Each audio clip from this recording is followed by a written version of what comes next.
एक व्यापारी की बड़ी अच्छी स्थिति थी। व्यवसाय चलता था, खूब पैसा था, व्यवधान भी आते थे। एक दिन नींद ना आई, मन में चैन नहीं था, बहुत बेचैनी थी। पत्नी ने सब देखा तो पूछा, क्या बात है? तो बहुत पूछने पर भी कुछ बताया नहीं। दूसरे दिन भी उसकी यही हालत थी। तब पत्नी ने जिद की और कहा, आपको बताना होगा। तब व्यापारी ने कहा, यह मत पूछो, अगर तुम सुनोगी तो तुम्हारी भी मेरी जैसी हालत हो जाएगी।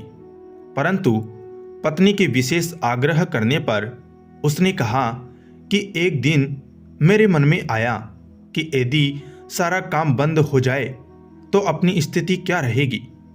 तब मैंने सब हिसाब लगाकर देख लिया कि अगर आज व्यवसाय बंद हो जाए तो 9 पीढ़ी तक काम चलने लायक धन होगा, परंतु इसके बाद कुछ नहीं रहेगा।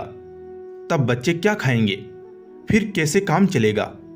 यही सोचकर मैं व्यतीत हो गया हूं। मुझे चिंता हो रही है। पत्नी बुद्धिमती थी, बोली, ठीक है, अभी चिंता मत करो, कल एक संत के पास चलेंगे, उनसे अपनी समस्या का हल पूछ लेंगे, आज सो जाओ। पत्नी ने उन्हें किसी तरह सुला दिया। अगले दिन जब वे गाड़ी में बैठने लगे तो पत्नी महात्मा जी को देने के लिए गाड़ी में अन्न फल आदि सामान रखवाने लगी।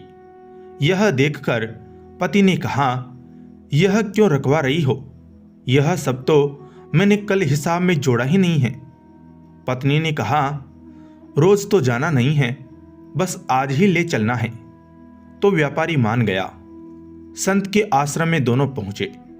व्यापारी की पत्नी ने सब सामान देना चाहा तो संत उन्हें रोकते हुए अपने शिष्य से बोले, जा भीतर गुरुवाणी से पूछ तो आ कि कितना अन्न आदि शेष है। शिष्य ने पूछकर बताया कि आज रात तक के लिए सब है, कल सवेरे के लिए नहीं है। तब संत ने कहा, हम तुम्हारी भेंट स्वीकार नहीं कर सकते क्योंकि इसकी आवश्यकता नहीं है। पत्नी के विशेष आग्रह करने पर संत ने कहा कि कल की चिंता ठाकुर जी करेंगे। हाँ, यदि आज के लिए सामान नहीं होता तो मैं रख लेता।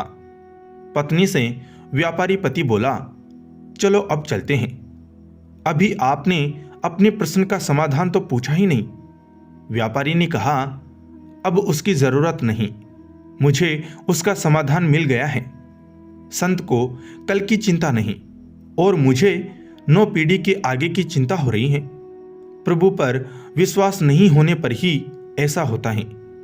दोस्तों, कई बार हम निरर्थक एवं अंतहीन कामनाओं के कारण अनावश्यक चिंताओं और तनाव से घिर जाते हैं, जबकि कामनाओं को त्याग कर हम सहज ही उससे मुक्त हो सकते हैं। इसी बात को इस कहानी के माध्यम से बहुत सहज ही समझा जा सकता है। सदैव प्रसन्न रहिए, जो प्राप्त है वह पर्याप्त है। धन्यवाद।